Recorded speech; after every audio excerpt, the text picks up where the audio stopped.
With the weight of grief still heavy on her shoulders and a mountain of debt hanging over her head, Rebecca Harlow reluctantly signed the inheritance papers for her husband's failing farm, intending only to sell it quickly and move on with her life. She had no idea that beneath the ancient oak tree standing sentinel in the far corner of the property lay secrets that would not only rewrite the forgotten history of Clearwater County, but would ignite a battle between powerful developers, passionate archaeologists, and a Native American tribe fighting to reclaim their sacred heritage. Before we jump back in, tell us where you're tuning in from, and if this story touches you, make sure you're subscribed, because tomorrow I've saved something extra special for you. The November wind cut through Rebecca's thin jacket as she followed real estate agent Diane Miller up the gravel driveway. Her boots crunched on fallen leaves as she took in the sight of what was now her property, 50 acres of largely uncultivated land, a weathered farmhouse badly in need of repair, and several outbuildings in various states of collapse. As I mentioned on the phone, the property has significant potential, Diane said, her voice bright with professional optimism that couldn't mask the reality before them. The location alone makes it attractive to developers. Stillwater Creek runs along the eastern boundary, and with the county expanding, this land could be quite valuable. Rebecca nodded absently, her mind elsewhere. Just 3 months ago, she had been a high school art teacher with a comfortable life, married to James Harlow, a man who had surprised everyone by abandoning his accounting career 5 years earlier to pursue his dream of sustainable farming. That dream had died with him when his truck skidded off a rain-slicked road, leaving Rebecca with nothing but memories and a property hemorrhaging money. James never mentioned how bad things had gotten, she said quietly, more to herself than to Diane. The bank statements I found after he was gone showed the farm was months away from foreclosure. Diane's professional smile faltered. Your husband was very proud. Men like that often find it difficult to admit when they're struggling. They reached the farmhouse, a 2-story structure that might have been charming under different circumstances. The white paint was peeling, the porch sagged slightly, and several shutters hung at precarious angles. Yet there was something about the place that tugged at Rebecca's artist sensibility, a certain dignified resilience in its weathered boards and wavy glass windows. The house itself is quite solid, Diane continued, unlocking the front door. Built in 1897 by the original homesteaders, the Moore family. They owned this land until your husband purchased it 6 years ago. The interior smelled of dust and abandonment.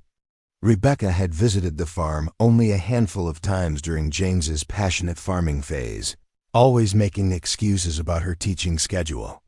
The truth, which now filled her with regret, was that she had never supported his agricultural dreams, viewing them as a midlife crisis that would eventually pass. Take your time looking around, Diane suggested. I have some calls to make. I'll wait in the car. Alone in what had been her husband's passion project, Rebecca moved through the rooms like a visitor in a museum of missed opportunities. The kitchen with its ancient appliances and handmade oak table. The living room where faded photographs of James stood on the mantel, his smile confident and hopeful as he posed with his first harvest. The study where farming books and journals sat gathering dust, dreams abandoned in mid-sentence. She picked up one of the journals, opening to a random page. James's handwriting, always so precise from his accounting days, filled the margins with notes about soil composition and crop rotation. The technical language was foreign to her, but the passion behind the words was unmistakable. I didn't understand, she whispered to the empty room. I'm sorry. Upstairs, she found more evidence of the life James had built without her. Clothes in the closet, a toothbrush in the bathroom, boots by the bed. He had been living here full-time for the past year, telling her it was easier than making the hour-long commute each day. Now she wondered if he had been hiding the farm's financial troubles, trying to save his dream without burdening her with worry, The real estate agent had mentioned developers being interested in the property. It would be the practical solution: sell the land, pay off the debts, use whatever remained to rebuild her life. James was gone, and no amount of sentimentality would bring him back. As Rebecca descended the stairs, her phone rang. The caller ID showed Clearwater High School, a reminder of the indefinite leave of absence she had taken after James's death. "Rebecca, it's Marion," came the familiar voice of the school principal. "I'm just checking in. The substitute is working out fine, but the kids miss you." "We all do. Thanks, Marion. I'm actually at James's farm right now, trying to figure out what to do with it." "Ah," Marion said, understanding in her voice. "And what are you thinking?" "Selling seems the only option. It's hemorrhaging money, and I don't know the first thing about farming." There was a pause. On the other end, "Well, whatever you decide, know that your job is waiting whenever you're ready to come back." After ending the call, Rebecca stepped onto the back porch. The property stretched out before her, fields that had once been productive now overgrown, an orchard with unpruned trees, a large barn in need of repairs. Beyond that, a gentle slope led down to a line of trees marking Stillwater Creek. Preparing and narrating this story took us a lot of time, so if you are enjoying it, subscribe to our channel. It means a lot to us. Now back to the story. Something drew her attention to the far corner of the property, an enormous oak tree standing alone on a small rise. Unlike the rest of the neglected farm, the area around the tree appeared tended, the grass shorter, no weeds encroaching on its territory. Curious, Rebecca made her way across the field. As she approached the massive oak, she noticed something odd: small stone markers partially buried in the ground around its base. They were weathered and ancient-looking, arranged in a pattern that seemed deliberate rather than random. Kneeling, she brushed away leaves from one of the stones, revealing what appeared to be faint carvings on its surface. The markings were unlike anything she recognized, certainly not English letters or numbers, but clearly human-made symbols. "What were you doing out here, James?" she murmured, running her fingers over the strange markings. A gust of wind rustled the oak's remaining leaves, and Rebecca had the uncanny sensation of being watched. She looked up, half expecting to see someone observing her from the tree line, but there was only the empty landscape and the wide Nebraska sky. Returning to the house, she found Diane waiting on the porch. "Find anything interesting?" the realtor asked. Rebecca hesitated. "Actually, yes. There are some strange stone markers under that big oak tree." "Do you know anything about them?" Diane frowned slightly. "Stone markers? No, that wasn't mentioned in any of the property documentation. Probably just old boundary stones or something from the original homestead." "Maybe," Rebecca replied, though something told her they were much older than the farm itself. "Speaking of documentation," Diane continued, "I've already had inquiries about the property. Clearwater Development Group has expressed strong interest. They're looking to build a new residential community with a golf course. They'd likely offer well above market value. The prospect should have been appealing: a quick sale, financial security, freedom from the burden of James's failing dream." Yet Rebecca found herself strangely reluctant. "I need a few days before making any decisions," she said. "There are some personal items to sort through." "Of course." Diane handed her a set of keys. "Take whatever time you need. Just keep in mind that these opportunities don't always last." Clearwater Development is moving quickly on several projects in the county. After Diane left, Rebecca returned to the house and began searching through James's papers. In his study, she found folders of financial documents confirming her worst fears. The farm had been losing money steadily for the past 3 years. Loan applications, rejected grant proposals, and increasingly desperate attempts to make the operation sustainable. Among the expected paperwork, she discovered something puzzling: a folder labeled Oak Ridge History. Inside were photocopies of old newspaper articles, academic journal excerpts, and handwritten notes in James's precise script.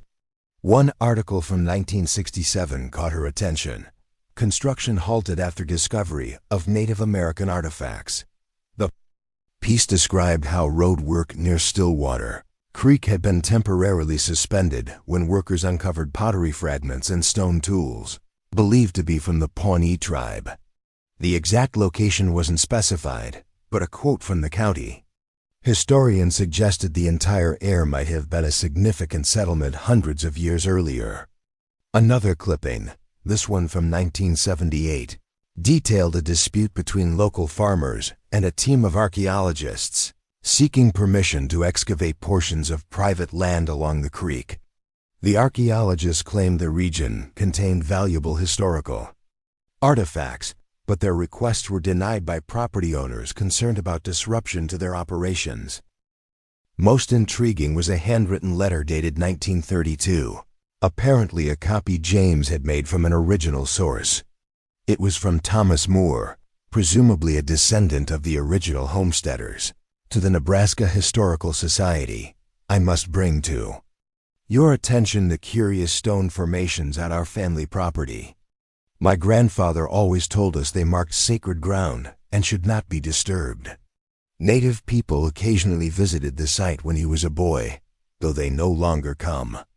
I believe these stones and what may lie beneath them could be of historical significance.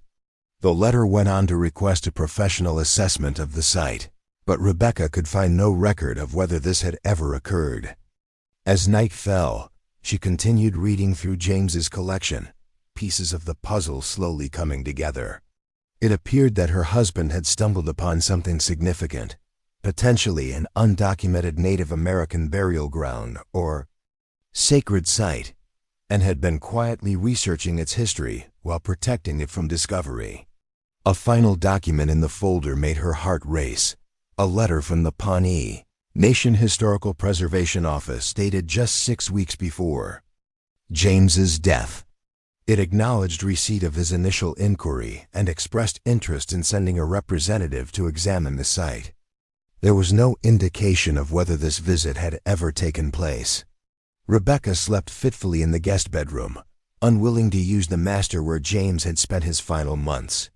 Her dreams were vivid and strange, the oak tree stretching impossibly high against a star-filled sky, figures moving in circular patterns around its base, voices speaking in languages she couldn't understand. She woke at dawn, the house creaking around her as an early winter storm approached. After making a pot of coffee in the ancient percolator, she bundled up and headed back to the oak tree, drawn to it with an intensity she couldn't explain.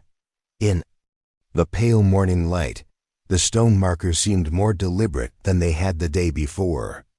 Rebecca began to notice additional features, slight mounds in the earth surrounding the tree, small clearings where nothing grew despite the general overgrowth of the farm, patterns in the placement of the stones that suggested purpose rather than coincidence. As she knelt to examine one of the larger stones, her fingers brushed away accumulated soil to reveal more extensive carvings, spirals, zigzag lines, and what appeared to be animal forms. These weren't random markings or weathering patterns. They were created by human hands with specific intentions. "You found them, then?" The voice startled Rebecca so badly she nearly fell. Turning, she found an elderly man standing a few yards away, his weathered face creased with a mixture of curiosity and concern. He wore overalls and a heavy work coat, a canvas bag slung over one shoulder. "I'm sorry," he said, raising his hand slightly. "Didn't mean to frighten you. Name's Harold Jenkins. I farm the property that borders yours to the west." "Rebecca Harlow," she replied, heart still pounding. "You knew about these stones?" Harold nodded, approaching slowly. "Your husband and I talked about them often. James was determined to protect this place. That's why he kept the grass cut around here even when the rest of the farm was struggling." "What exactly is this place?" Rebecca asked. Harold looked uncomfortable. It's not really my story to tell. The local tribes would be the ones to properly explain it. But according to my grandfather, who heard it from his grandfather, this hill was sacred to the Pawnee people long before white settlers claimed this land. The oak tree is over 500 years old, and the stones? He gestured to the markers. They're boundary stones for a burial ground. The revelation sent a chill through Rebecca that had nothing to do with the November air. A burial ground? There are people buried here? Important people, from what I understand. Spiritual leaders. The oak was considered a connection between worlds. Harold's eyes scanned the area with respect. James was researching it all, connecting with tribal historians. He was determined to do right by this place, even though it complicated his farming operation significantly. Complicated how? Well, he couldn't plow this section, for one thing. And when Clearwater Development started buying up properties in the county last year, they offered him 3 times market value for this land. He turned them down flat once he understood what was here. This new information shifted Rebecca's understanding of her husband's financial struggles.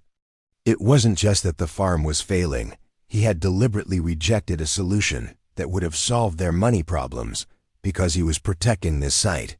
Clearwater Development has already reached out about buying the property, she said. Harold's expression darkened. I'm not surprised. They've been systematically acquiring land throughout the county. Their CEO, Victor Montgomery, doesn't take rejection well.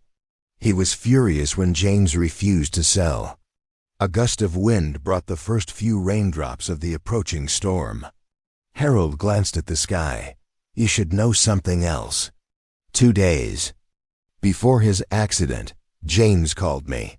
He said he'd found something important under one of these stones, something that might change everything. He wouldn't tell me what it was over the phone, just that he needed to document it properly before going public. Rebecca stared at him. Are you suggesting his accident wasn't an accident? Harold shrugged.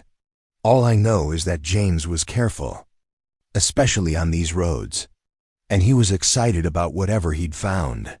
Said it would make it impossible for developers to touch this land. The implications were staggering.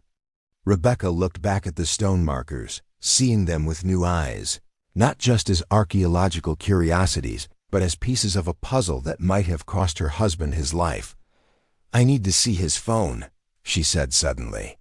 The police returned. His personal effects, but I never checked his messages or photos. Harold nodded. If you need any help, I'm just over that ridge. The Jenkinses have been neighbors to this property for 4 generations. We look out for our own. As Harold departed, the rain began falling in earnest. Rebecca hurried back to the farmhouse, her mind racing with questions. What had James discovered? Why had he kept his research secret from her?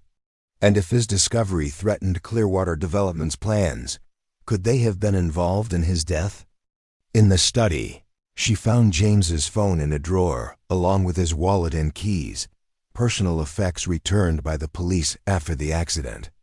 The phone was dead, but she found a charger in the kitchen drawer. While waiting for it to power up, she returned to the folder of research materials.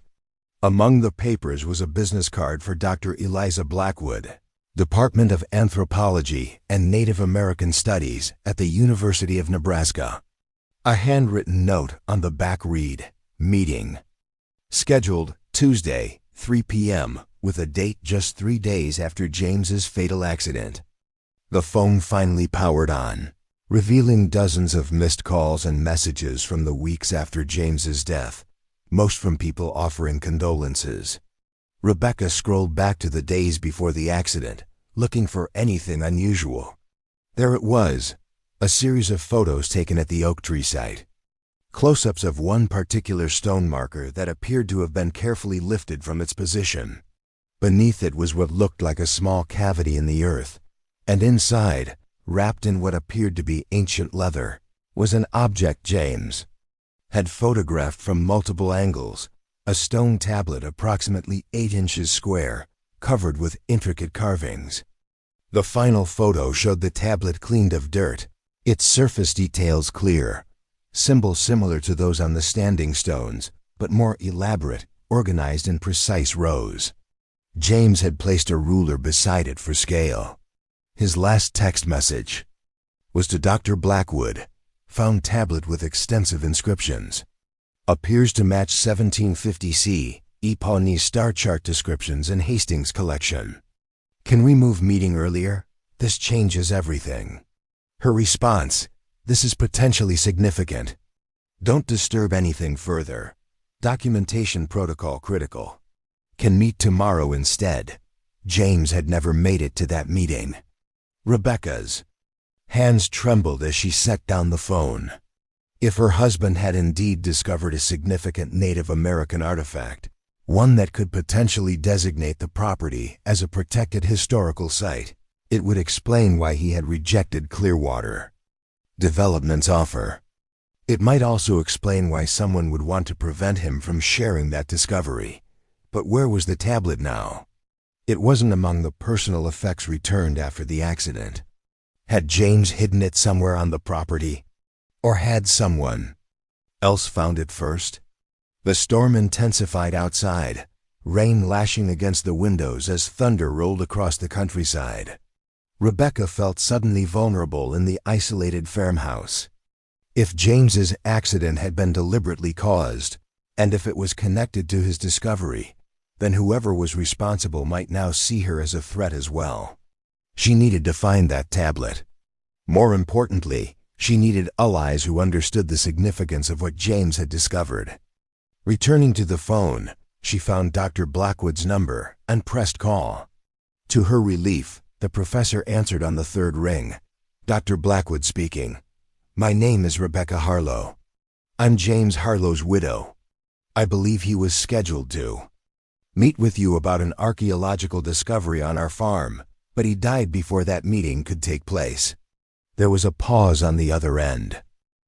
His preliminary findings were potentially quite significant.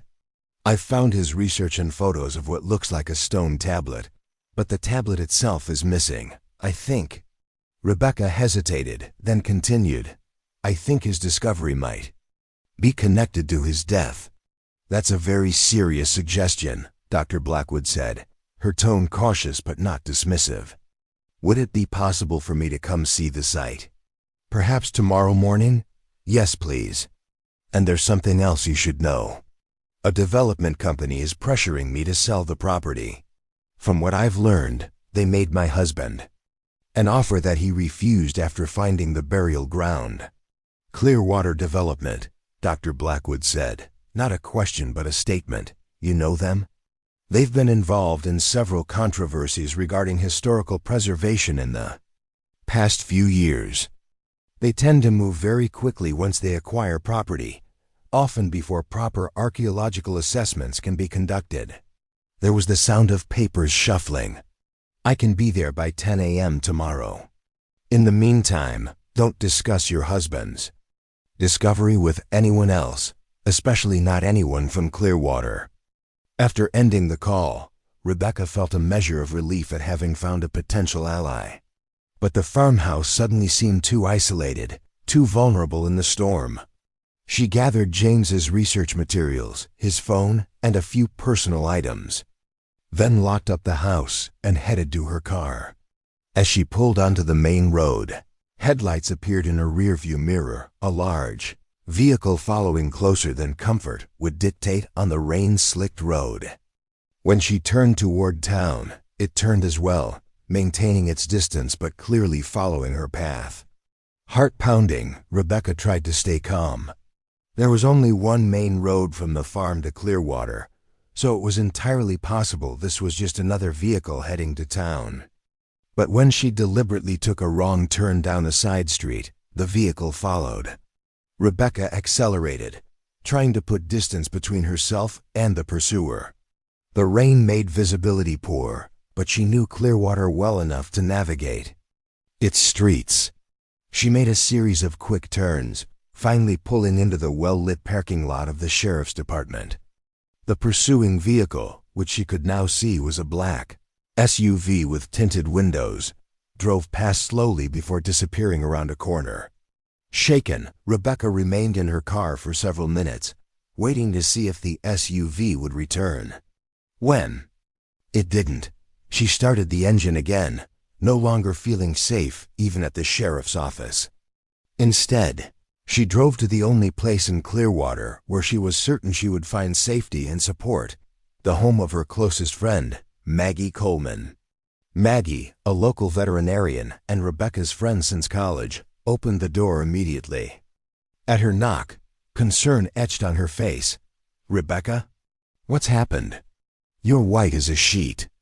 Inside Maggie's warm kitchen, Rebecca laid out everything she had discovered: the burial ground, James's research, the missing tablet, and the SUV that had followed her from the farm. "I know how it sounds," she concluded, "like I'm imagining conspiracies because I can't accept that James's death was an accident. But the more I learn, the more convinced I am that he discovered something important enough that someone wanted to keep it hidden." Maggie, to her credit, didn't dismiss Rebecca's concerns. "James was the most careful driver I knew, and he was passionate about historical preservation.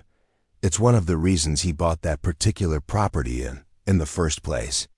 If he found evidence of a significant Native American site, he absolutely would have protected it, regardless of financial pressure."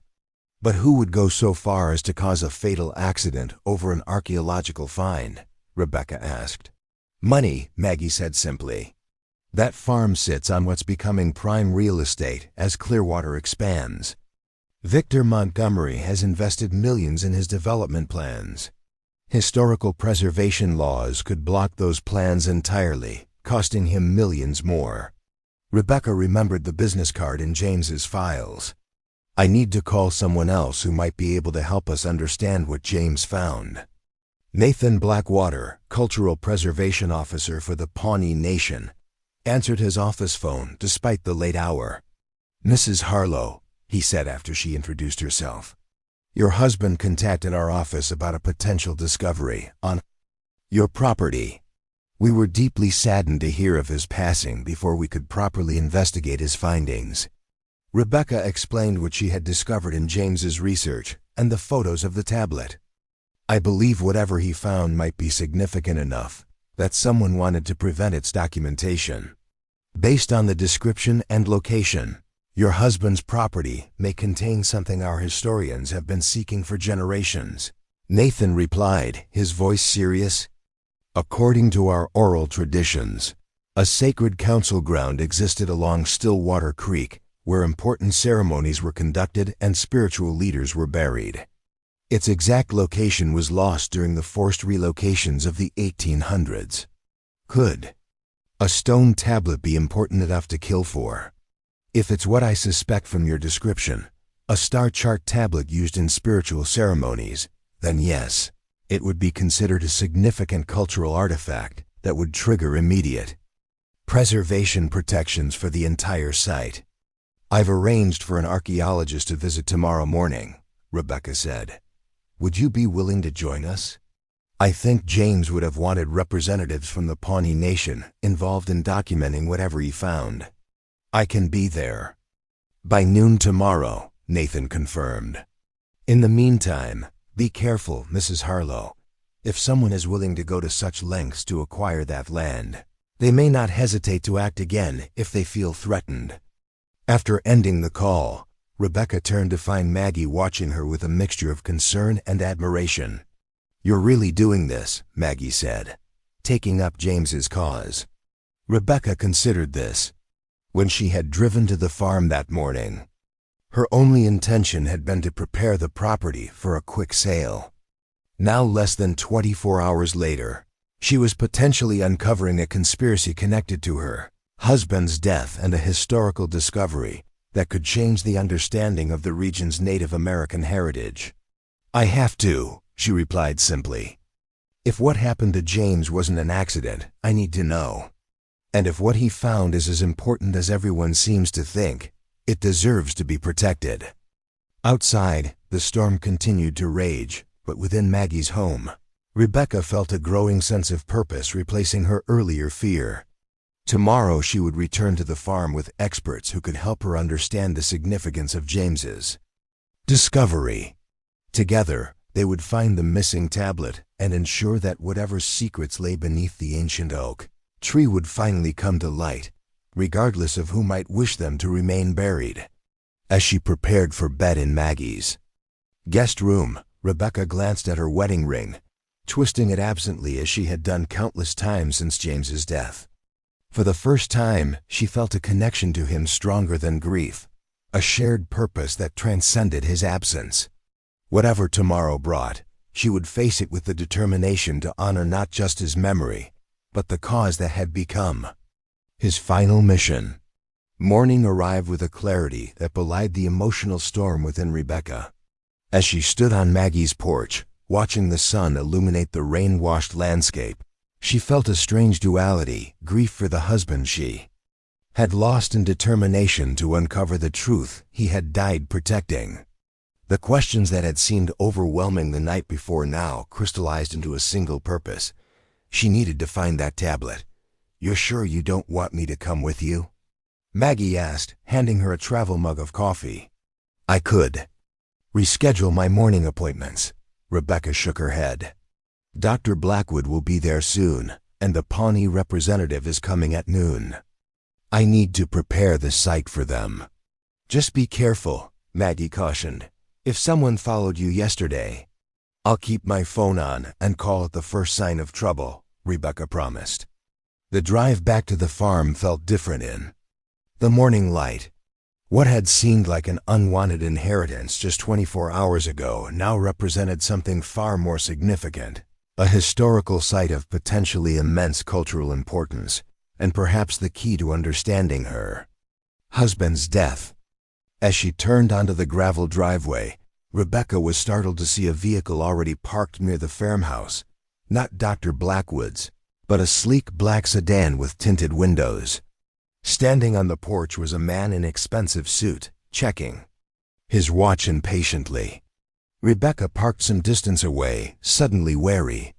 When the man spotted her, he straightened his tie and approached with a practiced smile. "Mrs. Harlow, I'm Richard Turner, Chief Operations Officer for Clearwater Development Group."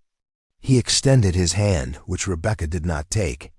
Undeterred, he continued, "I apologize for arriving unannounced, but we're very interested in discussing the purchase of this property.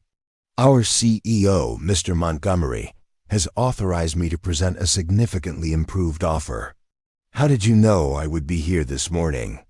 Rebecca asked, keeping her distance. Turner's smile didn't waver. "Your real estate agent mentioned you were evaluating the property. Standard follow-up on our part." Rebecca doubted this explanation but decided to play along. "Mr. Turner, I'm not ready to make any decisions about selling. As you can see, I'm still going through my husband's affairs." "Of course, and please accept my condolences on your loss." The words sounded rehearsed. "However, I should mention that our current offer has a 48-hour expiration window. The Regional Planning Committee meets next week, and we need to finalize our property acquisitions before then." "Why the rush?" Rebecca asked, watching his expression carefully. "Market dynamics," Turner replied smoothly. "Property values in this area are increasing rapidly. Our offer reflects current value plus a generous premium, but we can't extend that premium indefinitely." Rebecca noticed his gaze drifting toward the oak tree in the distance. "I understand my husband refused your previous offer. May I ask why?" A flicker of annoyance crossed Turner's face before his professional mask returned. Mr. Harlow had unrealistic expectations about the property's value.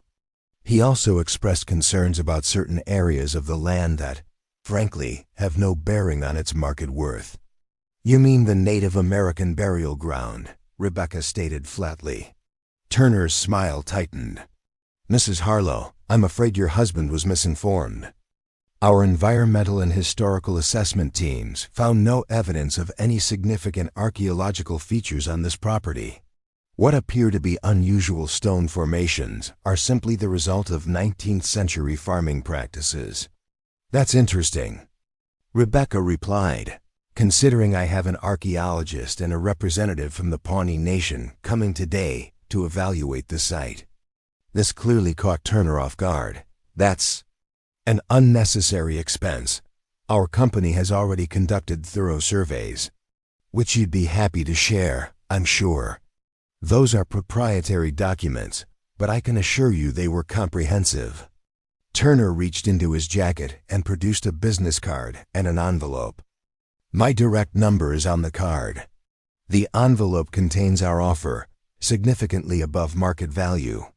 I encourage you to review it before involving outside parties who might complicate matters with speculative claims. The implied threat wasn't subtle. Rebecca took the envelope but left the card on the ground. I'll be in touch, Mr. Turner. Now, if you'll excuse me, I have appointments to prepare for.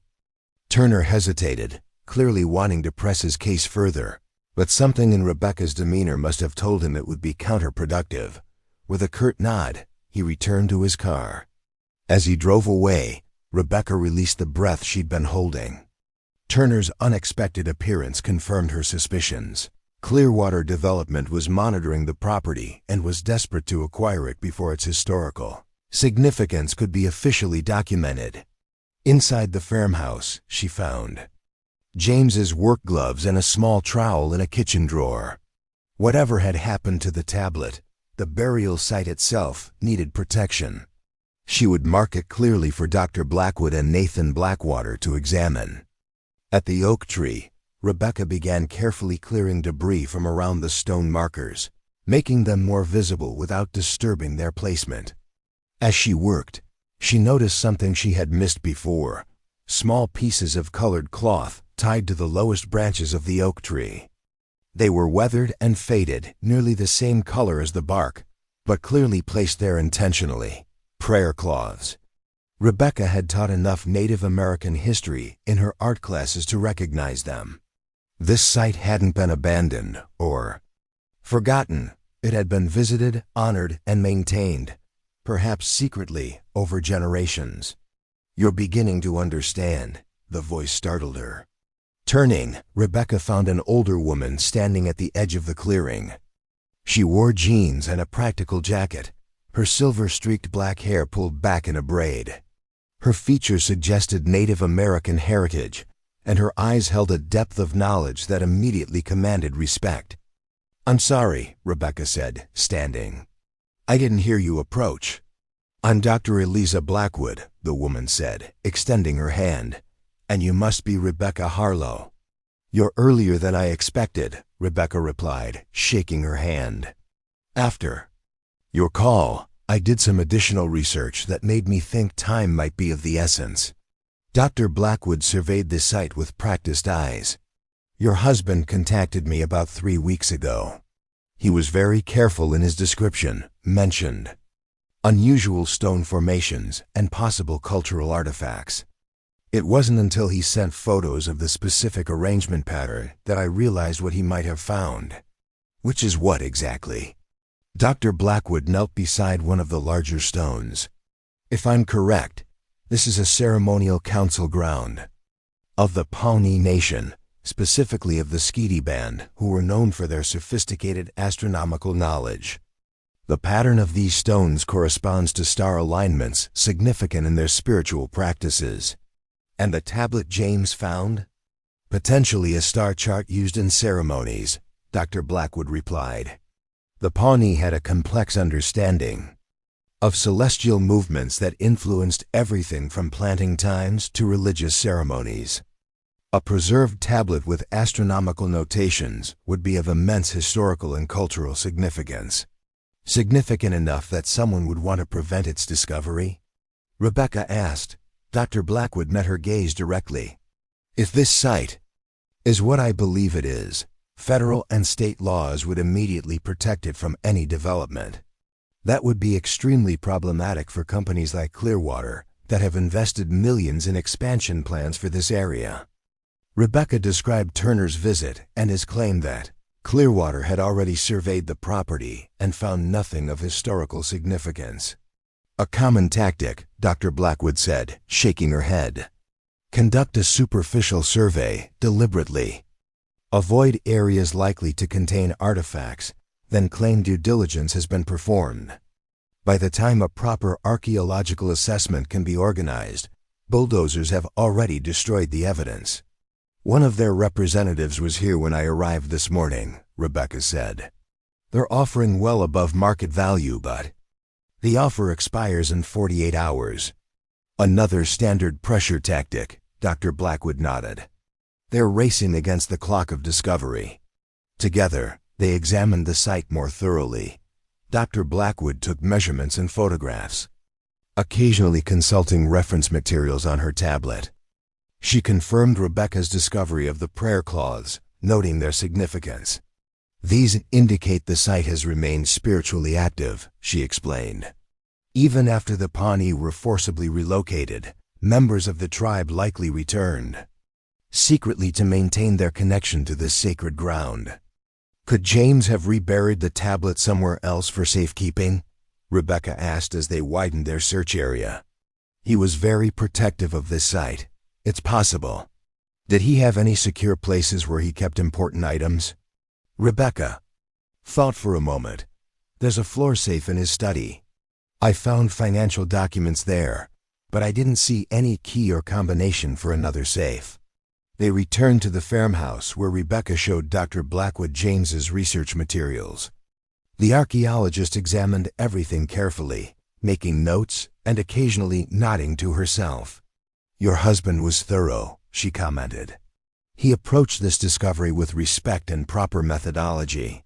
These notes show he was consulting the right sources and reaching out to appropriate authorities. In the study, they searched for any indication of where James might have hidden the tablet. Rebecca opened drawers, checked behind books, and examined the ceiling and floorboards for signs of concealment. Wait, Dr. Blackwood said suddenly. Look at this. She pointed to a series of numbers James had written in the margin of his research. Notes. These look like coordinates, but they're too short for GPS positions. Rebecca stared at the numbers, then at the room around them. What if they're measurements? Like distance and direction from a fixed point? They returned to the oak tree, measuring exactly as the numbers indicated, 15 feet north from the tree's trunk, then 7 feet east. The spot appeared unremarkable, covered with grass and fallen leaves. There's something here, Doctor, Blackwood said, carefully brushing away debris. A flat stone, about 2 feet square, lay flush with the ground. Unlike the ancient markers, this stone appeared relatively new and deliberately placed. Together, they carefully lifted the stone to reveal a small cavity beneath. Inside was a metal box, the kind used for fireproof document storage. Rebecca opened it with trembling hands. Inside, wrapped in acid-free archival tissue, was the tablet from James's photographs, approximately 8 inches square, made of a dark stone, its surface covered with intricate carvings. Beside it was a sealed envelope with Rebecca's name written in James's handwriting. This is extraordinary, Dr. Blackwood breathed, examining the tablet without touching it. Preliminary assessment suggests this is authentic and potentially dates back several centuries. The symbols are consistent with known Pawnee star charts. Rebecca opened the envelope. Inside was a letter. Rebecca, if you're reading this, something has happened to me, or you've discovered what I've been protecting here. I'm sorry I didn't share this with you sooner. At first, I wasn't sure what I'd found, and then when I understood its significance, I was concerned that knowledge might put you at risk. The stone tablet is a sacred astronomical record of the Skeety Pawnee.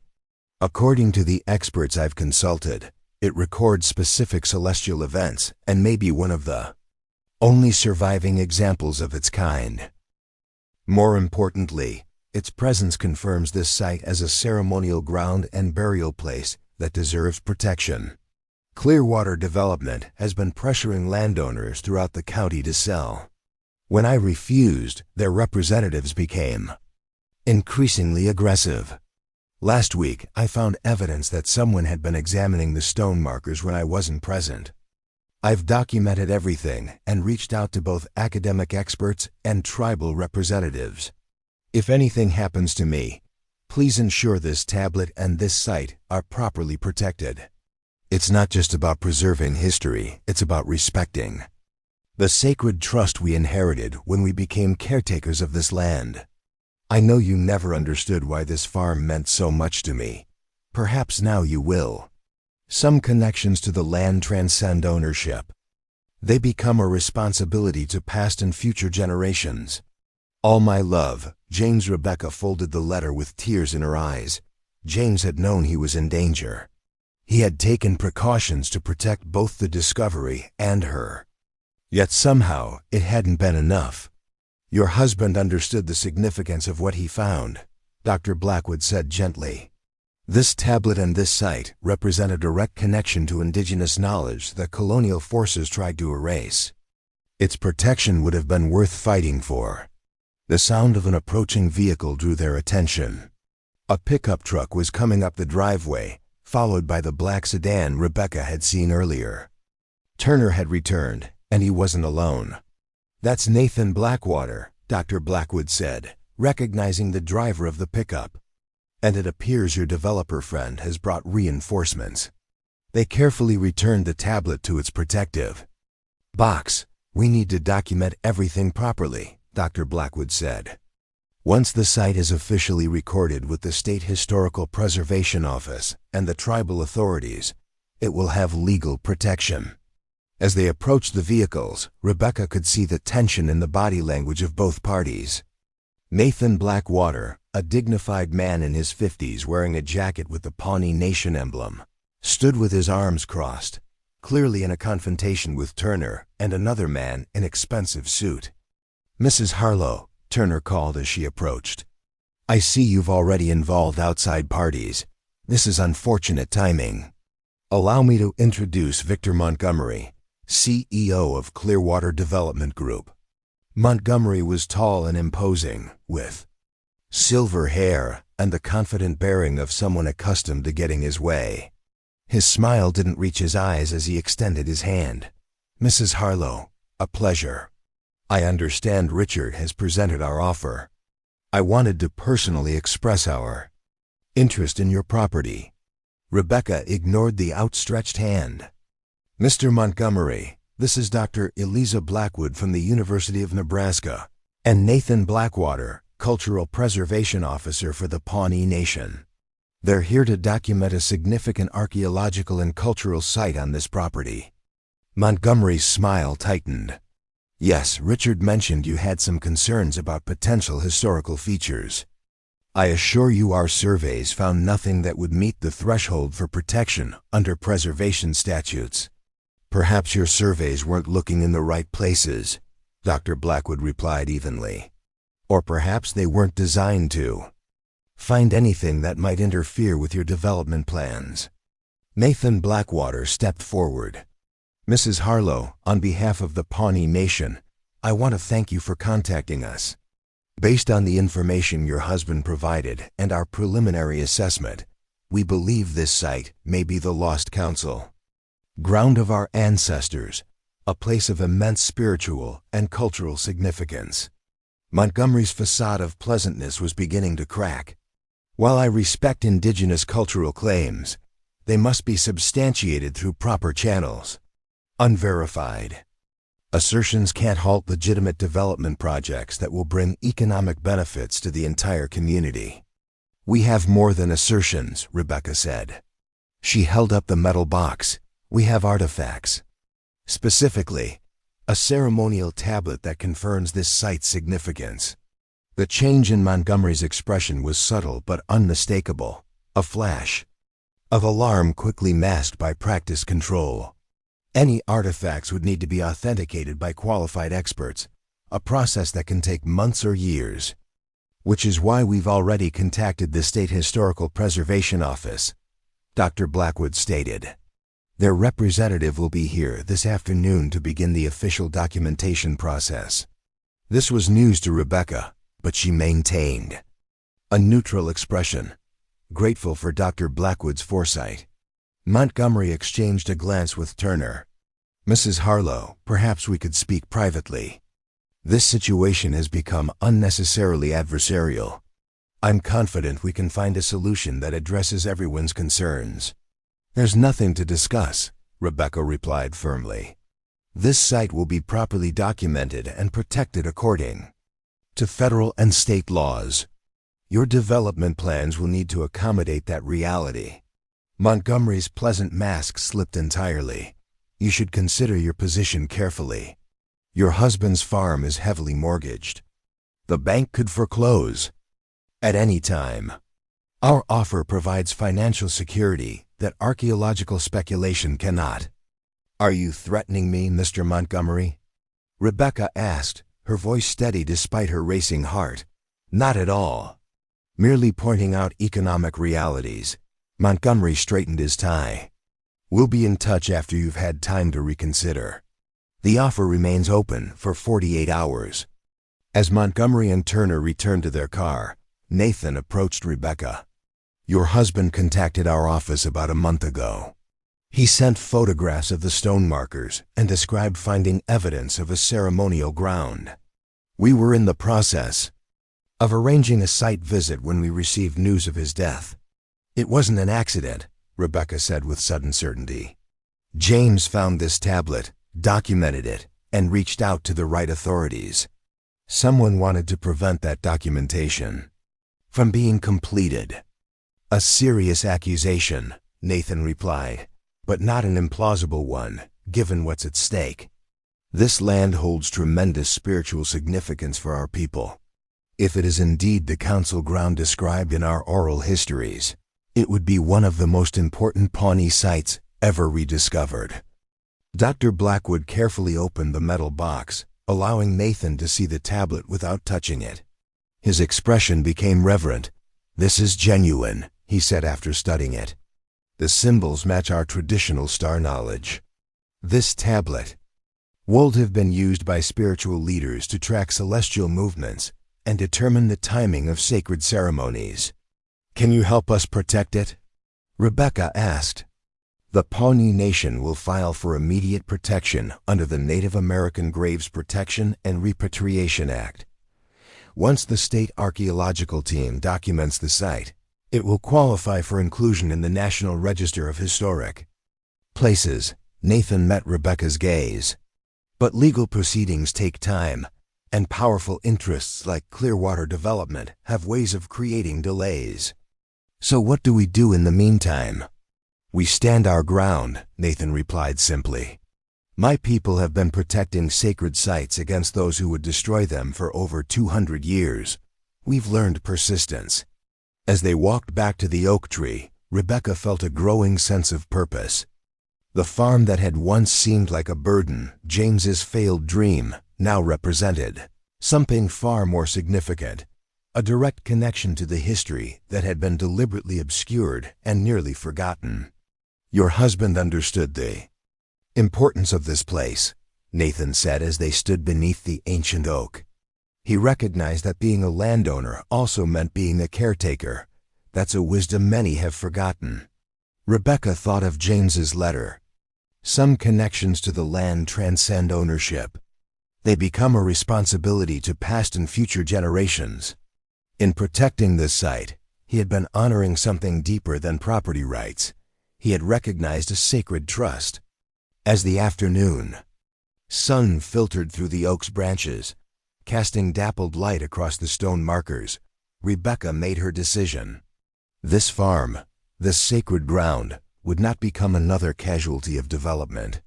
Whatever challenges lay ahead, she would face them with the same determination that had driven James to protect this place, even at the cost of his life. The battle for Riverbed Farm had only just begun. The next 48 hours transformed Rebecca's understanding of both her husband's final mission and the forces aligned against it. The farmhouse became a hub of activity as archaeological experts, tribal representatives, and state officials came to document the site. The ancient oak tree, once simply a distinctive landmark on a failing farm, now stood at the center of what Dr. Blackwood called one of the most significant cultural discoveries in the region in decades. Rebecca watched as the team carefully mapped the stone markers, took soil samples, and photographed every aspect of the site. The tablet, secured in a proper conservation container, had been officially documented and registered with both the State Historical Preservation Office and the Pawnee Nation Cultural Authority. Its existence alone would have been enough to trigger protective measures, but the comprehensive nature of the site, a ceremonial ground, burial place, and astronomical observation point, elevated its significance even further. The preliminary carbon dating of organic material near the deepest stones suggests this site has been in ceremonial use for at least 500 years. Dr. Blackwood explained as they reviewed findings in what had been James's study. The oak itself germinated around 1450 CE and appears to have been deliberately incorporated into the sacred space. Nathan Blackwater nodded, adding, "This aligns with our oral traditions." The council ground was established during a time of significant spiritual renewal, when our people were seeking to strengthen their connection to the stars and the Creator. The documentation process had barely been completed when Montgomery's 48-hour deadline expired. Rebecca had expected some form of retaliation, but the nature of Clearwater Development's response still caught her off guard. Maggie called early on the third morning, her voice tense. "Rebecca, have you seen today's Clearwater Chronicle?" "No, I've been at the farm since dawn. What's happened?" "You need to see this. I'm texting you a photo of the front page now." The image that appeared on Rebecca's phone made her blood run cold. Under the headline, "Historical Hoax Threatens County's Economic Future," was a photo of the oak tree site with Rebecca, Dr. Blackwood, and Nathan examining the stone markers. The article claimed that opportunistic outside interests were manufacturing archaeological significance to block vital development projects that would bring hundreds of jobs to the community. Most disturbing was a quote attributed to a source close to the investigation, claiming that James Harlow had deliberately planted artifacts on the property to increase its value after his farming venture failed.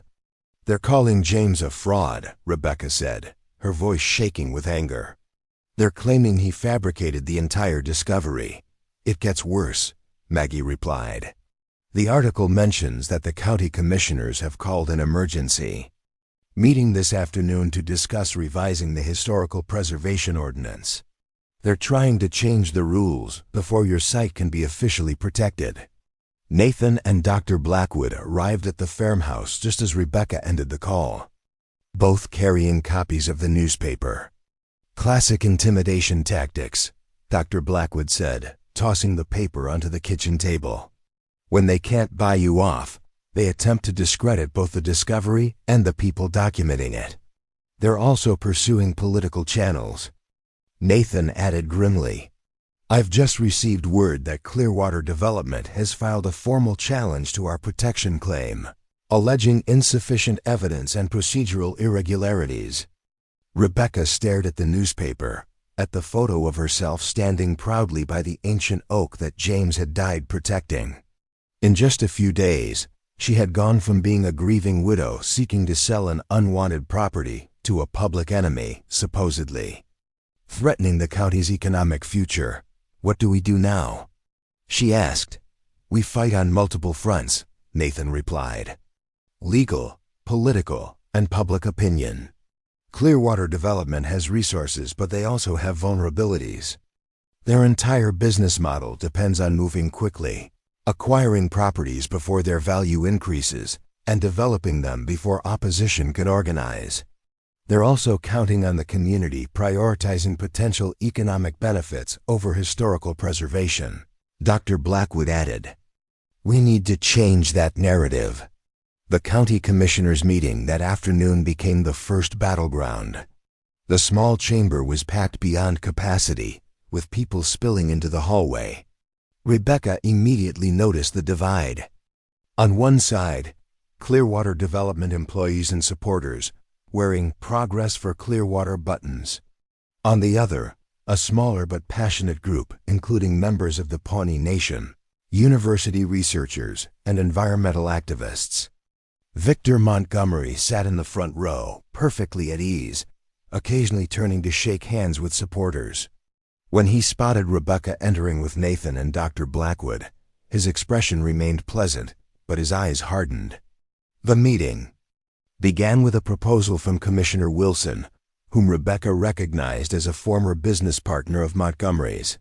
The proposal would streamline the historical preservation review process, creating a fast-track option for economically significant development projects and requiring definitive scientific consensus before any property could receive protected status.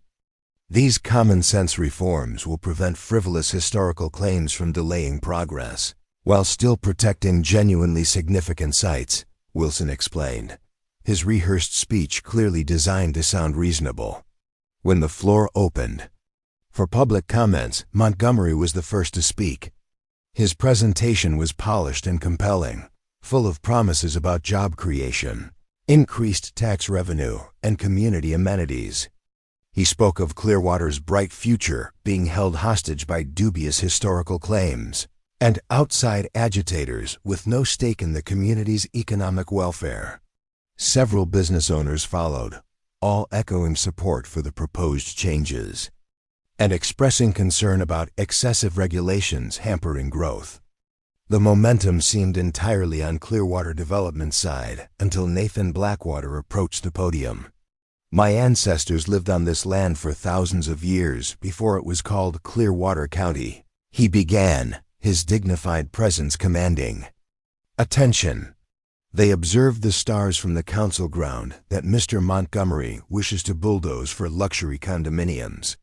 They conducted sacred ceremonies beneath an oak tree that was already 100 years old when the first European settlers arrived. The room grew quieter as he continued.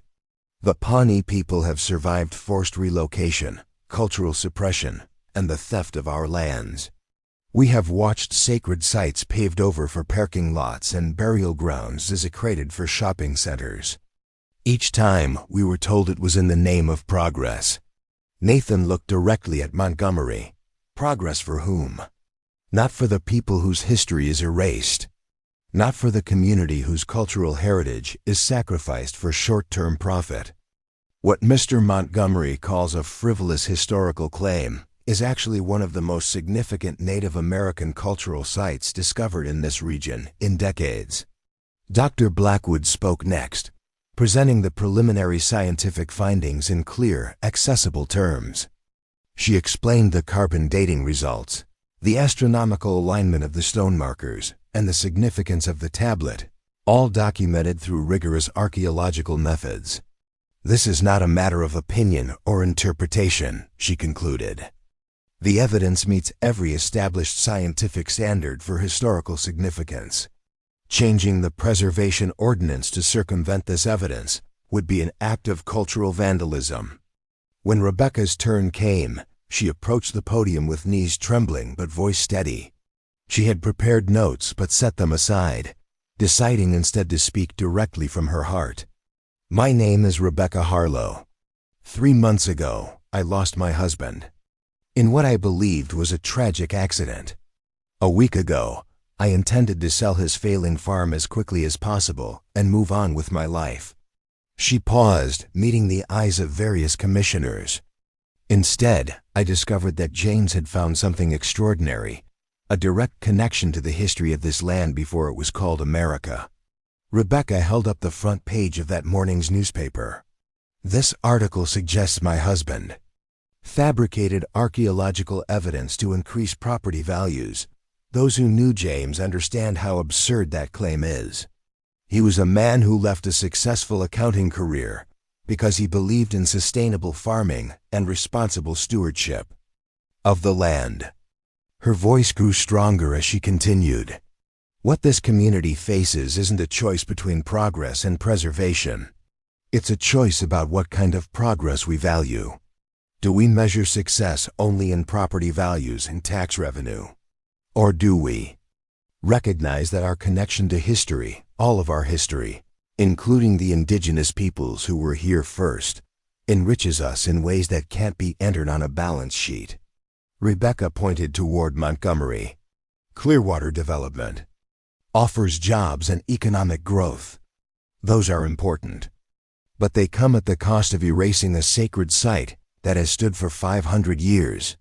Once bulldozed, it can never be recovered. Is that the legacy we want to leave for future generations? As Rebecca returned to her seat, an elderly man she didn't recognize stood up despite not being called on. "My name is Robert Jenkins," he announced. "My family has farmed in this county for 4 generations. I'm not an archaeologist or a Native American or an activist. But I know this land, and I know what matters." The commissioners, clearly surprised, allowed him to continue. "Mr. Montgomery approached me last year about selling my property. When I refused, strange things started happening. Equipment failures, problems with bank loans. Suddenly the county was finding code violations on buildings that had stood for decades." Jenkins looked around the room. "I'm not the only one. Ask the Thompsons, ask the Morrisons. Anyone who refused to sell has faced similar coincidences." A murmur ran through the crowd as others nodded in recognition. "James Harlow called me about 2 months ago," Jenkins continued. "He was documenting these patterns, gathering statements from other landowners who'd been pressured to sell. He said something wasn't right about how Clearwater development operated." This revelation hit Rebecca like a physical blow. James hadn't just been protecting the archaeological site. He had been investigating Clearwater's business practices. The implications were staggering. Montgomery rose smoothly. "These unsubstantiated allegations are both false and defamatory. Clearwater Development operates with the highest ethical standards. We negotiate fairly with all property owners. Is that why you filed a foreclosure petition against the Harlow farm yesterday?" A voice called from the back of the room. Heads turned to see Sheriff Tom Daniels standing by the door, his expression grim. "My office received the notification this morning. Seems convenient timing, given the historical preservation claim." Montgomery's composure faltered slightly. "That's a standard business procedure when a property has defaulted on loan payments. It has nothing to do with the archaeological dispute." "Interesting coincidence, though," the sheriff replied. "Especially since the bank holding that mortgage is chaired by your brother-in-law." The meeting descended into chaos as multiple conversations erupted simultaneously. Commissioner Wilson struggled to restore order, eventually calling a 15-minute recess. As people filed out of the chamber, Rebecca found herself approached by several farmers and small business owners, all with similar stories of pressure and intimidation from Clearwater Development. "James was building a case," Robert Jenkins told her quietly, "documenting a pattern of predatory practices. When he discovered that Native American site, it became personal for him, another example of something valuable being destroyed for profit." The realization that James had been fighting Clearwater on multiple fronts, both protecting the sacred site and investigating their business practices, made his death seem even more suspicious. Had he been silenced not just to clear the way for development, but to stop an investigation that might have exposed illegal activities? When the meeting reconvened, the mood had shifted. Commissioner Wilson, clearly sensing the changing tide, suggested tabling the ordinance changes pending further community input. 3 other commissioners quickly agreed, leaving only one, Montgomery's former business partner, in opposition. Outside the chamber, Montgomery intercepted Rebecca. His public smile was gone, replaced by cold determination. "You've made a serious mistake, Mrs. Harlow," he said quietly. "This delay is temporary. The foreclosure will proceed, and once the bank takes possession, your husband's fantasies about ancient burial grounds will become irrelevant." Rebecca met his gaze steadily. "You're wrong about many things, Mr. Montgomery, most of all about what happens when you threaten people who have nothing left to lose. "I'm not afraid of you." "You should be," he replied. "Ask your husband." "Oh, wait, you can't." Before Rebecca could respond, Sheriff Daniels approached. "Everything all right?" "Here." Montgomery's mask of civility instantly returned. "Just clarifying some misunderstandings." "Good day, Mrs. Harlow." He nodded to the sheriff and walked away. "That man has made a lot of enemies in this county," Daniels observed. "And your husband was connecting the dots before his accident." Rebecca studied the sheriff's weathered face. "You don't think it was an accident either, do you?" Daniels sighed. The investigation concluded it was. Single vehicle crash on a rainy night, no witnesses. But James Harlow was a careful driver, and the brake lines on his truck showed unusual wear patterns. Nothing conclusive enough to reopen the case, but enough to make me wonder. "He was building a case against Clearwater Development," Rebecca said. "And he found a Native American sacred site that would block their biggest project. Either one might have made him a target." "Without evidence, that's just speculation," Daniels cautioned. "But if you find anything concrete in your husband's papers about threats or suspicious activities, bring it to me directly." That evening, back at the farmhouse, Rebecca, Nathan, and Dr. Blackwood took stock of their situation. The emergency meeting had ended in their favor, but Montgomery's threat of foreclosure represented a new and immediate danger. If the bank takes possession, they could sell directly to Clearwater Development before the historical designation is finalized. Dr. Blackwood explained. "The protection process typically takes 60 to 90 days to complete." "We don't have that kind of time," Rebecca said, reviewing the foreclosure notice. "According to this, the bank can take possession in 30 days unless all outstanding payments are brought current. That's over $20,000 we don't have." Nathan had been quiet, listening intently. Now he looked up from his phone with renewed purpose. "The tribal council just concluded an emergency session. The Pawnee Nation is prepared to file for an emergency protective order under federal law that would temporarily prevent any development activity on the site, regardless of ownership." "Will that stop the foreclosure?" Rebecca asked.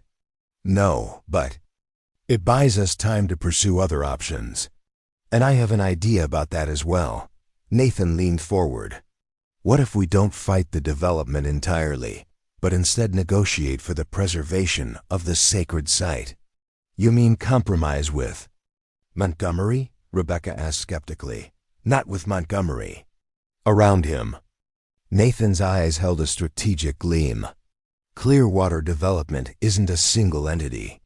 It has investors, partners, and a board of directors. If Montgomery is using questionable tactics, those other stakeholders might not be fully aware of the risks they're taking. Dr. Blackwood nodded slowly. "Corporate investors are generally risk-averse. If they learned that Montgomery was potentially involved in activities that could lead to legal complications, we need to find out who's really backing Clearwater Development," Rebecca concluded. "And we need to find whatever evidence James was collecting about their business practices." The search began that night. Rebecca combed through James's study with new purpose, looking not just for information about the archaeological site, but for any documentation of Clearwater's predatory tactics. In a locked file cabinet, she found a thumb drive labeled simply CDG, Evidence. The drive contained dozens of files, statements from landowners describing pressure tactics, financial records showing suspicious patterns of loan denials after refusing to sell to Clearwater, photographs of construction equipment mysteriously damaged, and most damning of all, recordings of conversations in which Clearwater representatives made veiled threats. James was thorough, Dr. Blackwood said as they reviewed the materials. He was building a comprehensive case.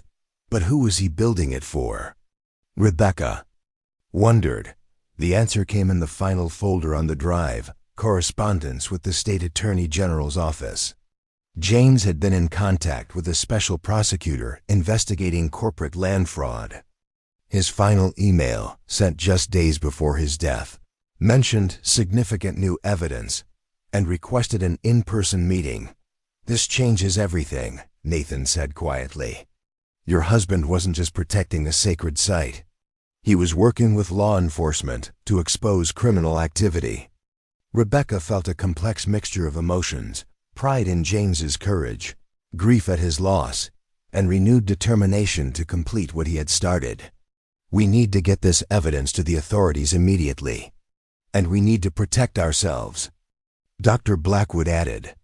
"If Montgomery silenced James to prevent this information from coming to light, he might take similar action against anyone else who threatens his operation." That night, as Rebecca prepared for bed in what had been the guest room of her husband's farmhouse, she found herself examining a photograph of James that stood on the bedside table. It showed him standing proudly beside his first harvest, his face alight with the joy of connection to the land. She had never fully understood that joy until now, until she had felt the pull of something deeper than property ownership, something that connected past, present, and future in an unbroken line. "I understand now," she whispered to the photograph. "And I won't let them destroy what you protected." Sleep came fitfully, punctuated by dreams of the ancient oak, its branches reaching toward stars that seemed to move in patterns matching the symbols on the stone tablet. In her dream, James stood beneath the tree, not alone but surrounded by shadowy figures who seemed to belong to another time. When he turned toward her, his expression was peaceful, as if he had found his place in a story much larger than himself. Rebecca woke before dawn with a clarity of purpose that transcended her grief. The path forward would be difficult and dangerous, but for the first time since James's death, she felt certain of her direction. This wasn't just about honoring her husband's memory or protecting a historical site. It was about standing against the kind of power that saw nothing sacred in the land, that recognized no value beyond profit margins and development potential. As the first light of morning illuminated the ancient oak on the hill, Rebecca made a promise to herself and to the generations whose sacred trust she had inherited. Clearwater Development had built its empire by isolating and intimidating those who stood in its way. But they had never faced the kind of alliance now forming: a widow with nothing left to lose, a native nation reclaiming its heritage, a community awakening to both its past and its future. The battle for James Harlow's legacy had evolved into something far more significant: a stand for the soul of Clearwater County itself. Dawn broke over Clearwater County with the promise of transformation. Rebecca stood on the farmhouse porch, watching golden light illuminate the ancient oak that had become the center of her world. 3 weeks had passed since she'd discovered the evidence James had collected. 3 weeks of relentless work, unexpected alliances, and growing momentum against forces that had once seemed invincible. The foreclosure clock was still ticking, with just 9 days remaining before the bank could legally seize the property. But much had changed since Montgomery had made his threat outside the county commissioner's meeting. The thumb drive labeled CDG evidence had proven to be James's most powerful legacy, a meticulously documented case against Clearwater Development's predatory business practices. "Morning," called Maggie, emerging from the farmhouse with 2 steaming mugs. She handed one to Rebecca. "Thought you could use this before the reporters arrive." Rebecca accepted the coffee gratefully. The farmhouse had become command central for what local media was now calling the battle for Harlow Farm. Every morning brought a new development, another piece of the strategy falling into place. "Nathan called," Maggie continued. "The tribal council unanimously approved the joint proposal. They're prepared to move forward as soon as you give the word." Rebecca nodded, feeling a mixture of relief and nervous anticipation. The plan they had developed was bold, perhaps even revolutionary, a complete reimagining of what the land might become. "And Sheriff Daniels?" she asked. "He'll be here at 9 with the state investigators. The special prosecutor wants to review everything one more time before filing charges." The evidence James had gathered had opened a floodgate. Once Rebecca had turned over the thumb drive to authorities, other victims of Clearwater's tactics had come forward. The state attorney general's office had launched a formal investigation into allegations of fraud, intimidation, bribery of public officials, and environmental violations spanning 5 counties. Most significantly, forensic analysts had found enough irregularities in the investigation of James's accident to justify reopening the case. The brake lines of his truck showed signs of deliberate tampering, microscopic tool marks inconsistent with normal wear or environmental damage. Rebecca. Dr. Blackwood called from the driveway, where she was directing a team of university students unloading equipment. The ground-penetrating radar team is ready to begin the final survey. The archaeological work had continued alongside the legal battle, with each new discovery strengthening the site's claim for protection. The stone tablet had been definitively authenticated as a rare, ceremonial artifact dating to approximately 1650 CE. Soil samples had confirmed the presence of multiple burial sites arranged in a pattern corresponding to specific star formations significant in Pawnee cosmology. "Tell him to wait until the tribal representatives arrive," Rebecca called back. Nathan was clear about having cultural monitors present for any subsurface imaging. The integration of archaeological science with indigenous cultural protocols had become a hallmark of the project, a model of respectful collaboration that Dr. Blackwood was already documenting for academic publication. As Rebecca finished her coffee, a convoy of vehicles appeared on the horizon, news vans from local and regional stations, followed by cars bearing the logos of state agencies and tribal governments. The press conference scheduled for 10 o'clock would announce a development that no one had anticipated when this struggle began. "Are you ready for this?" Maggie asked, taking in the approaching media circus. Rebecca took a deep breath. 3 weeks ago, I was a grieving widow who just wanted to sell a failing farm. Now I'm about to announce a partnership that could change how cultural preservation works in this state. She smiled wryly. Ready isn't exactly the word I'd use. Destined, then, Maggie suggested. Some people spend their whole lives looking for purpose. Yours found you. The farmyard transformed into an impromptu media center as reporters set up cameras and microphones. Representatives from the Pawnee Nation arrived, including elders who examined the sacred site with reverent attention. State officials conferred with archaeologists while university students erected displays showing the significance of the discoveries. At precisely 9 o'clock, Sheriff Daniels arrived with 2 serious-looking individuals in professional attire. Special Prosecutor Amelia Chun from the State Attorney General's office and Special Agent Marcus Reynolds from the FBI's Public Corruption Unit. Mrs. Harlow, Prosecutor Chun greeted her with a firm handshake. "I want to personally thank you for bringing your husband's evidence to our attention. His documentation was extraordinarily thorough." "James was meticulous by nature," Rebecca replied. "Once he realized what was happening in the county, he approached it like an audit. His evidence provided the foundation for what has become a multi-jurisdictional investigation," Agent Reynolds added. "We've identified a pattern of corruption extending beyond Clearwater development to multiple county officials and state regulatory bodies. Inside the farmhouse, they reviewed the latest developments in the case." Prosecutor Chun spread documents across the kitchen table that had once held James's farming journals. "We're filing formal charges today against Victor Montgomery and 4 other Clearwater executives," she explained.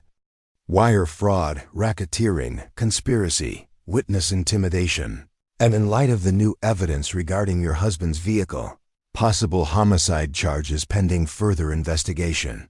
Sheriff Daniels cleared his throat. "There's something else you should know, Rebecca. We executed a search warrant at Montgomery's home office yesterday. Found documentation suggesting he was specifically targeting your husband's property even before the archaeological discovery." "Why?" Rebecca asked. "The farm was struggling." There are more valuable properties in the county. Because of the water rights, the sheriff replied. Your property controls access to the underground aquifer that would be necessary for Montgomery's planned golf course and residential development. Without those rights, the entire project becomes unfeasible. This revelation cast James's struggle in a new light. He hadn't just been a random obstacle to Clearwater's plans, he had been the key obstacle. The archaeological discovery had simply made him a more determined adversary. Montgomery must have thought he'd solved his problem when James died. Rebecca said quietly, "He couldn't have anticipated that I would continue the fight." "Few would have," Prosecutor Chun acknowledged. "Most people would have sold the property and moved on, especially facing foreclosure. Your decision to investigate changed everything." At 10 o'clock, Rebecca stepped onto the porch to face the assembled media. Beside her stood Nathan Blackwater, Dr. Blackwood, Sheriff Daniels, and Prosecutor Chun. Behind them, representatives from state agencies, tribal governments, and the university created a powerful visual statement of unity. "Thank you all for coming," Rebecca began, her teacher's voice carrying clearly across the farmyard. 3 months ago, my husband James Harlow died, protecting this land from those who saw it only as a commodity to be exploited. Today, we announce a new vision for Harlow Farm, one that honors its past, serves its present community, and protects it for future generations. She gestured to Nathan, who stepped forward. The Pawnee Nation and 5 other tribal nations, with historical connections to this region, have formed an unprecedented coalition.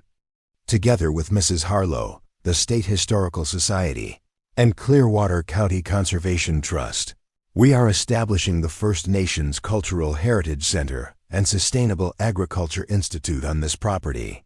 This announcement drew murmurs of surprise from the assembled reporters. Dr. Blackwood continued the explanation. The center will serve multiple purposes.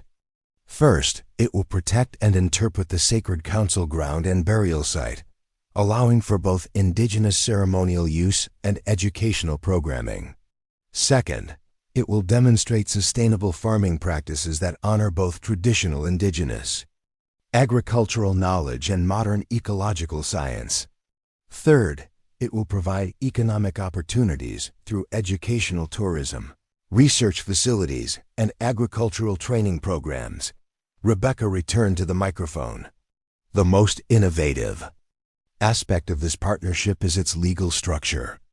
I am transferring ownership of the farm to a newly created land trust, governed jointly by tribal representatives, conservation experts, and community members. This trust will hold the land in perpetuity, ensuring it can never be developed or exploited.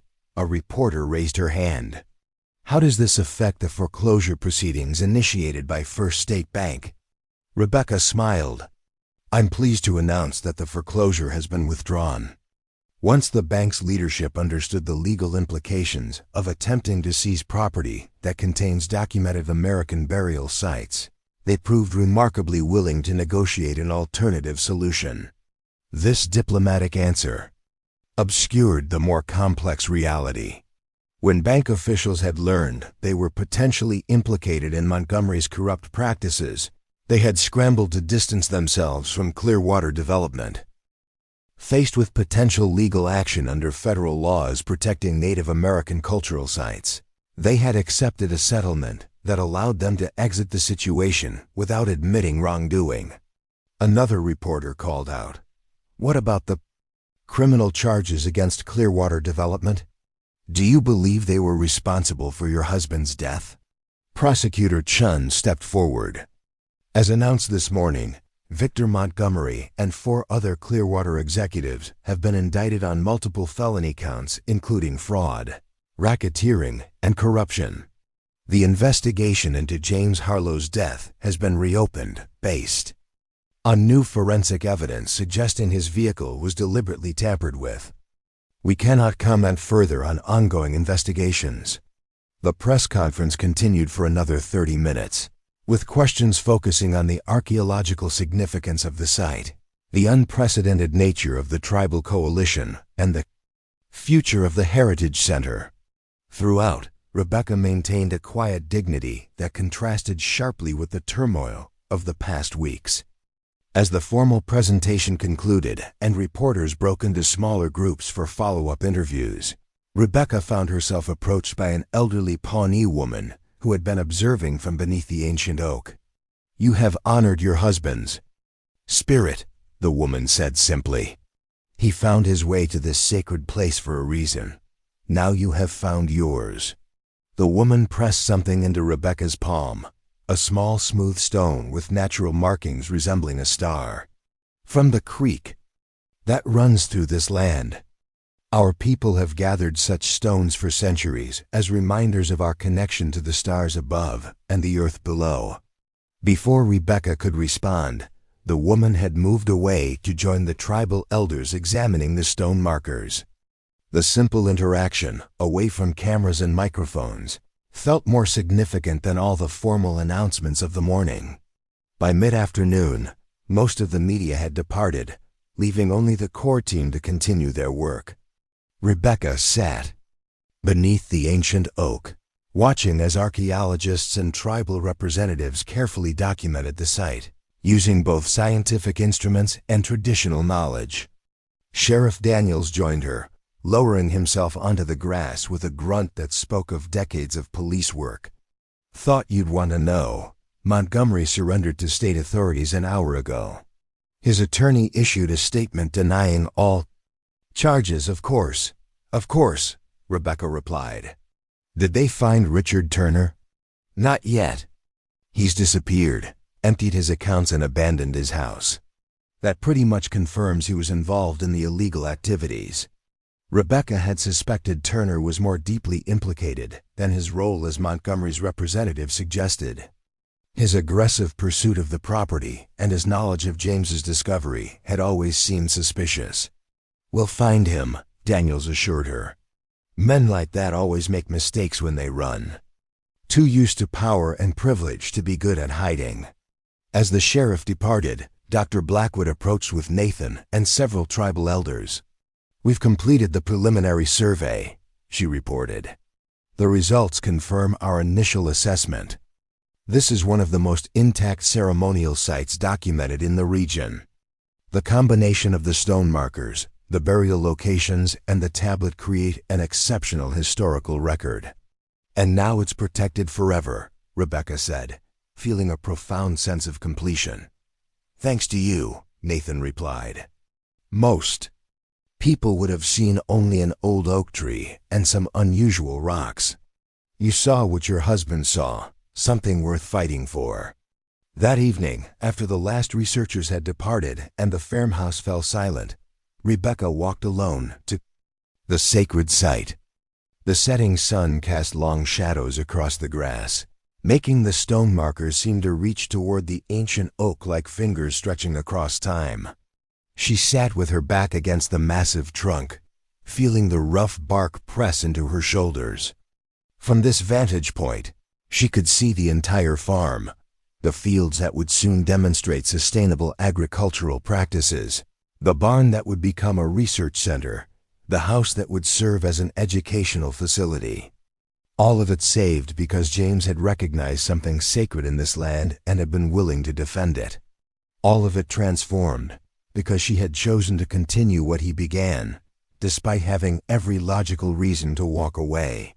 Rebecca opened her hand to look at the star-marked stone the Pawnee elder had given her. Such a simple object, yet it connected her to countless generations who had gathered similar tokens from the same creek. People who had stood beneath this same oak, watching the same stars wheel overhead in eternal patterns. "I understand now," she said aloud, though there was no one to hear except perhaps the spirits of those who had tended this sacred ground for centuries. It was never about ownership. It was about stewardship. The First Nations cultural heritage center would open in the spring, bringing new life and purpose to land that had nearly been lost to development.